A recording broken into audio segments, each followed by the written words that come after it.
Abatuuze ku kyalo Kyakataaha mu ggombolola y'Emigongwe Kyegeegwa baguddemu entiisa oluvannyuma lw'abantu 12 okukubibwa laddu. Bana ne bafiirawo ate 8 ne batwalibwa mu ddwaliro okufuna obujjanjabi.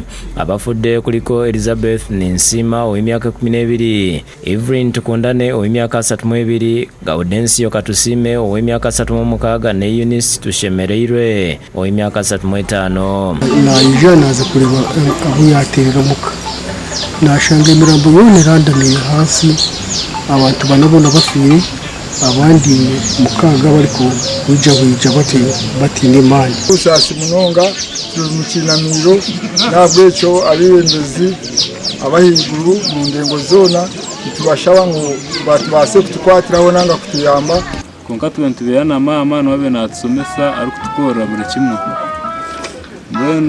Nisaba gavumenti okutuyamba mukatwatiraho mu kusoma kwitu. Jessica Kabasa Abasimattuse agamba nti babadde bagenda mu katale Migongwe bwe batuuse mu kkubo enkuba n'etandika okutonnya kweggama ew'omutuuze nga laddu yabakubidde.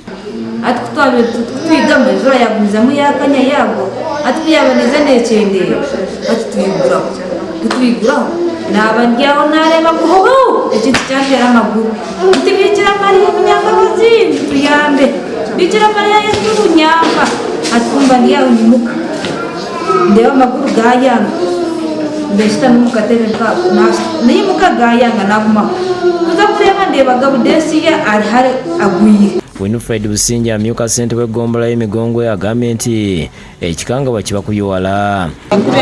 Etire hafa abantu bashatu kono gumu abandi basigara balembere nanka anjire sija yabatwara Kyegegwa ubahikayo n'umwana nawe yafa. Abafunye ebisago 8 bali mu kujjanjabibwa mu ddwaliro Kyegegwa.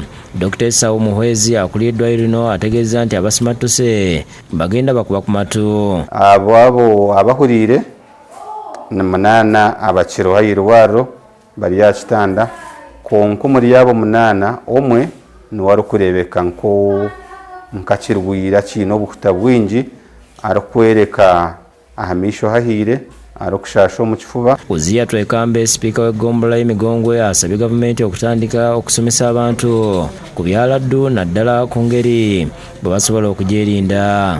Sasa munonga kuba saide nkuba etuberire kai obwawire katera lyonza yaite ente 20. So sasa nsaba gavumenti ti eiza ground esomesa abantu ekikugenda omumiso kyaba nkibasika abantu tubase kutufunda obwoma bukutange nkuba akwana ali omukyalo wabo inenzo kakateeka onoba kiba nkiyamba. Phillip Muranjira yakusakidde gweno ku Bukedde TV.